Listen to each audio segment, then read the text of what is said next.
안녕하세요. 반갑습니다. 라큐룸의 라큐입니다. 오늘은 오즈모 포켓4와 오즈모 액션 6 이 두 가지를 비교해보고자 합니다. 감사하게도 옆에 사는 지인 부부 곧 탄생할 유튜브 채널 사랑하은이에서 포켓4를 지원해 주셔서 비교 영상 콘텐츠를 올릴 수 있게 되었습니다. 감사합니다. 곧 고정 댓글에 사랑하은이 채널을 걸어두겠습니다. 자, 그럼 본격적으로 시작해 보겠습니다. 자, 일반 모드에서 포켓4와 액션 6를 비교하고 있습니다. 어찌됐든 포켓4가 센서 크기가 1인치 그리고 액션 6는 1.1분의 1인치이기 때문에 당연히 센서가 더 큰 포켓4가 저조도, 화질, 여러가지 유리한 면이 더 많습니다. 하지만 과연 액션 6가 얼마만큼 포켓4와 비빌 수 있는가를 한번 좀 테스트를 해보고 있습니다. 일반 모드에서 색감, 화질, 디테일 한번 판단해 보시면 좋겠습니다. 역시나 포켓4가 좀 더 선명하고 자연스럽게 선명해요. 그리고 색감도 더 자연스럽고요. 자, 이번엔 셀피 모드에서 한번 보고 있습니다. 상대적으로 더 망원이고 센서 크기가 더 큰 포켓4가 아웃포커싱에서도 더 유리한데요. 뒷 배경을 보시면 인물의 피사체와 더 분리되게 보이는 게 포켓4입니다. 그래서 좀 더 시선이 가게 만드는 거는 포켓4가 되겠죠. 그리고 더 자연스러운 화질과 색감은 역시나 포켓4인 것 같습니다. 자, 이번엔 D로그 M과 D로그 테스트입니다. D로그 M, D로그 둘 다 420 10피트이고요. 액션 6도 충분히 색감이 많이 좋아졌다고 생각이 들었지만 역시나 포켓4 앞에서는 좀 더 색 보정이 들어가줘야 되는 거는 액션 6의 D로그 M인 것 같습니다. 둘 다 공식 럿을 이용해서 바로 이렇게 보여드리는 거고요. 여러분들께서 보시기엔 어떤 것이 더 색이 자연스럽고 이미지 디테일이나 화질이 더 좋게 느껴지시나요? 네, 역시나 미러리스급이라고 보는 거는 1인치 이상부터의 센서인 것 같아요. 그래서 1.1분의 1인치인 액션 6가 좀 불리한 상황이지만 액션캠이 이제 이 정도로 화질과 색감이 괜찮다는 게 좀 놀랍습니다. 하지만 역시나 미러리스급의 느낌인 포켓4가 화질적으로나 색감적으로나 더 예쁘고 좋은 것 같습니다. 아무래도 이번에 포켓4가 포켓3에 비해 화소수도 더 좋아져서 화질이 더 좋아졌을 거라고 생각이 듭니다. 자, 이번엔 필름 모드로 테스트 해보고 있습니다. 둘 다 첫 번째 프리셋인 CC 50%로 한번 보고 있습니다. 같은 DJI의 필름 프리셋이기 때문에 색감이 비슷해 보이죠? 포켓4가 좀 더 자연스럽게 선명하고 색감도 더 예뻐 보입니다. 최근에 날씨가 너무 더워져서 이제는 30도까지 올라가더라고요.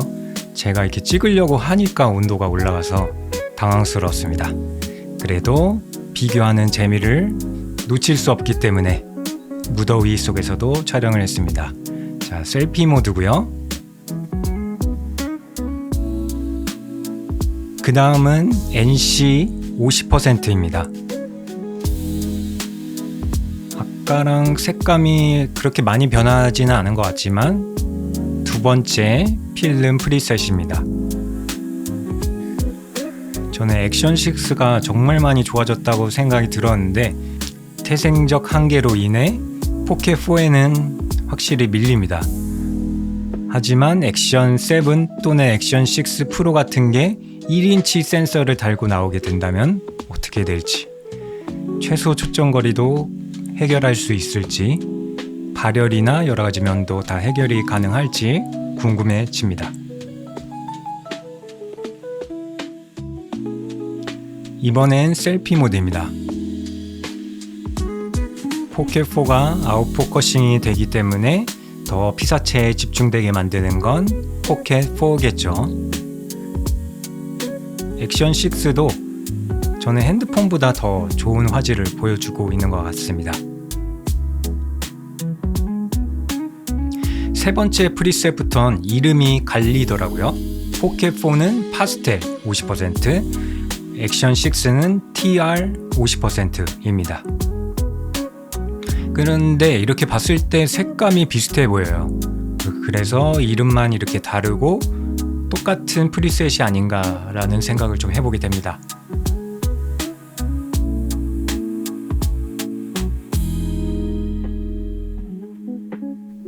이게 물론 비교 영상 컨텐츠지만 이렇게 자연을 찍을 때 자연에 대한 경이로움과 파릇파릇한 그 초록색의 느낌, 편집을 하면서도 힐링이 되는 부분입니다.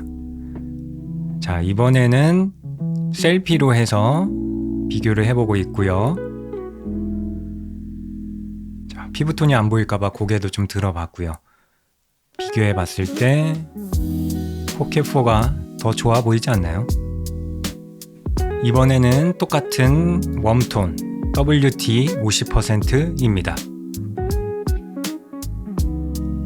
어쩌면 공식 럿에 있어서 좀 차이가 나는 걸 수도 있을 것 같은데요. 어찌됐든 더 후보정이 들어가줘야 되는 거는 제 입장에서는 액션 6가 맞긴 합니다. 손이 덜 가게 되는 건 포켓4의 이미지이고요. 이번엔 셀피로 한번 보고 있습니다. 네, 보시면서도 여러분들이 어떤 프리셋으로 찍으면 좋을지 그것도 한번 보시면 좋을 것 같아요. 이번에는 둘 다 이름이 다릅니다. 포켓4는 영화 50%, 액션 6는 FE 50%. 그런데 이것도 봤을 때는 색감이 좀 비슷해 보여요. 그래서 이것도 이름만 다른 게 아닌가. FE가 어떤 약자인지 정보를 검색해 보니까 좀 안 나오더라고요. 그래서 아시는 분들은 좀 댓글로 각 프리셋마다의 약자를 좀 알려주시면 감사하겠습니다.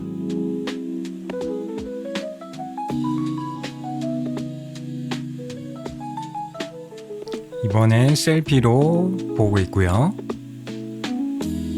네, 좀 더 피사체에 집중이 되고 색감도 자연스럽고 화질도 자연스러운 건 포켓4인 것 같습니다.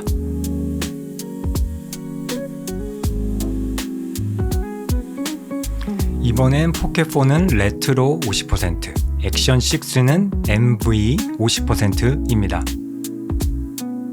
좀 더 대비가 있고 채도가 조금 더 진한 것은 레트로 50%인 포켓4인 것 같고요.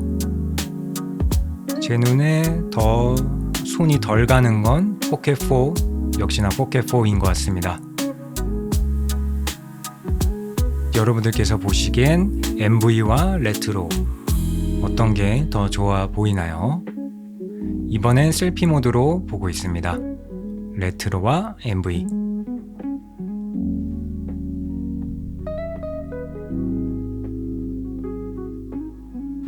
이번엔 손떨림 방지 테스트를 해보겠습니다. 포켓4는 광학식 3축 짐벌이고 액션 6는 전자식 손떨림 방지죠. 포켓4는 틸트축을 잠갔고요. 액션 6는 기본 손떨림 방지인 락스테디 이 두 개를 걸고 한번 빠르게 걸어보겠습니다. 네, 봤을 때 제 눈에 둘 다 엄청 좋아 보이지만 좀 더 흔들림이 적은 건 포켓4인 것 같습니다.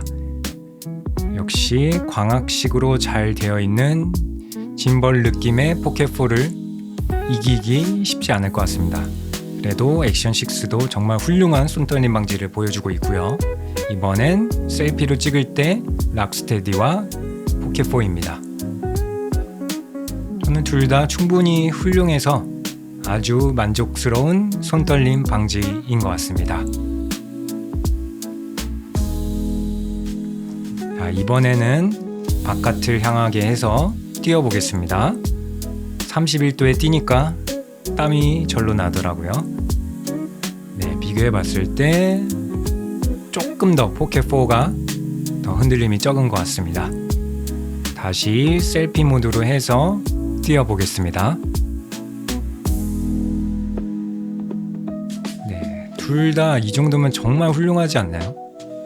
네, 봤을 때 어지럽지 않고 잘 볼 수 있을 것 같습니다.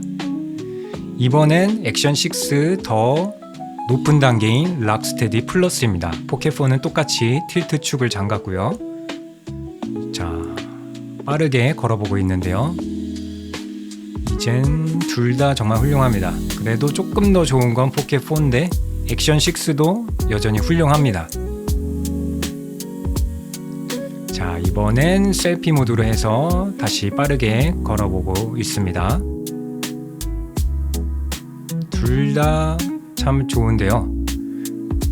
그래도 셀피로 했을 때 저는 락스테디 플러스인 액션 6가 조금 더 덜 흔들리지 않나 싶었고요. 이번엔 바깥을 향해서 뛰어보겠습니다. 네, 뛰었을 때 좀 더 흔들림이 적은 건 역시나 포켓 4고요. 셀피 모드로 해서 다시 한번 뛰어보겠습니다. 네, 이 정도면 둘 다 정말 훌륭한 손떨림 방지예요. 아주 좋습니다. 이번엔 슬로우 모션 테스트입니다. 둘 다 4K 120에 30 4배속 슬로우 모션입니다. 여기에서 한 단계 더 포켓 4는 8배속 240프레임에 30프레임까지 8배속 슬로우 모션을 걸 수 있습니다. 자, 이렇게 봤을 때 어떤 게 더 자연스럽고 화질이나 색감이나 마음에 드시나요? 지금 둘 다 일반 모드의 색감이고요. 좀 더 미러리스급의 화질을 보여주면서 자연스러운 색감은 포켓 4인 것 같고요. 네. 이번엔 아까 말씀드린 액션 6에는 4배속, 포켓 4는 최대 8배속까지 슬로우 모션이 가능합니다. 훨씬 더 디테일한 더 느린 슬로우 모션을 쓰고 싶을 땐 포켓 4겠죠.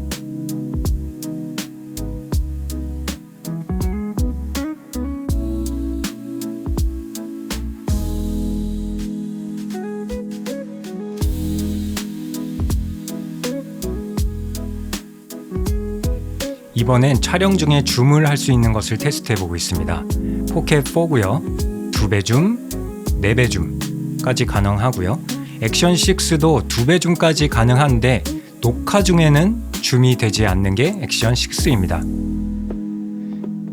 이번엔 최대 화질인 액션 6의 8K 24프레임과 포켓 4의 4K 24프레임입니다. 액션 6는 업데이트를 통해서 8K까지 촬영이 가능하고요. 확실히 8K로 촬영을 하게 되니까 더 디테일하게 촬영이 가능한 것을 알 수 있습니다. 배터리 테스트에서는 포켓 4가 2시간 50분을 촬영하고도 배터리가 23%가 남았고요. 액션 6는 2시간 2분 촬영 후 종료됐습니다. 지금은 슈퍼나이트 모드로 해서 조조도 테스트를 한번 해보고 있습니다. 보시기에 어떠신가요? 좀 더 노이즈가 없게 보이는 거는 액션 6긴 하지만 소프트웨어 기술을 통해서 조금 더 인위적으로 노이즈 제거하고 디테일을 더 준 게 액션 6 같고요. 포켓 4는 좀 더 노이즈에 뭉개지는 느낌이 있지만 지금 눈으로 보기에 자연스러운 건 액션 6지만 후보정을 거친다면 포켓 4의 슈퍼나잇이 더 좋을 수도 있겠다라는 생각을 한번 해보게 됩니다. 이번엔 어두운 상황에서 D-Log와 D-Log-M으로 한번 찍어보고 있습니다. D-Log-M에는 유튜브 인코딩을 거쳐서 여러분들한테 잘 보이실지 모르겠지만 노이즈가 지금 상당히 심하고요. 포켓 4 D-Log는 아까 슈퍼나잇과 비스무리한 느낌을 보여주고 있습니다. D-Log-M은 노이즈가 상당히 심한데 이 노이즈가 이상한 노이즈가 아니라 마치 필름 심유를 건 것처럼 되게 예쁘게 노이즈가 생기네요. 네, 신기합니다. 이번엔 일반 모드로 저조도 상황에서 촬영해보고 있습니다. 네, 둘 다 이 상황에서 노이즈와 디테일이 좀 뭉개지고 있고요. 액션 6가 센서 크기가 더 작지만 이 정도로 노이즈 방어를 하는 것에 있어서 놀랐습니다. 바깥을 향해서 비쳤을 땐 아무래도 액정빛이 더 사라지기 때문에서인지 모르겠지만 액션 6의 노이즈가 더 심하고 포켓 4가 좀 더 선명하고 디테일에 있어서 덜 뭉개지는 것을 볼 수 있습니다. 자, 이렇게 두 가지를 한번 비교해 봤습니다. 포켓4와 액션 6. 여러분은 어떤 게 더 마음에 드셨나요? 편의성에 있어서는 액션 6가 더 쬐그맣고 방수가 되기 때문에 편의성에 있어서 더 유리한 면이 있겠고요. 하지만 버튼 조작성은 한 손에서 딱딱딱 버튼 누르기가 더 편한 포켓4도 편의성이 괜찮다는 생각을 했습니다. 하지만 기스에 있어서 좀 취약할 수 있는 면이 있지 않을까라는 생각을 해보게 되는데요. 포켓4도 케이스가 있는 걸로 알기 때문에 둘 다 그러면은 여러분들의 판단에서 결정을 하시면 좋을 것 같고요. 화질은 역시나 센서가 더 큰 1인치의 포켓4가 화질적으로 더 선명하고 색감이나 디테일에 있어서 더 유리했습니다. 하지만 액션 6도 1.1분의 1인치인 센서인 만큼 생각보다 더 훌륭한 저조도 성능과 이미지, 색감을 보여줬습니다. 여러분들은 이 둘 중에 선택하라면, 이 둘 중에서 누군가 공짜로 준다면 어떤 것을 선택하시고 또 구매하시겠습니까? 진리의 정답은 둘 다 갖는 겁니다. 하지만 둘 중에 결정하라면 저는 지금 갖고 있는 액션 6도 좋지만 포켓4를 더 갖고 싶어지는 테스트였습니다. 지금까지 라큐룸의 라큐였습니다. 감사합니다.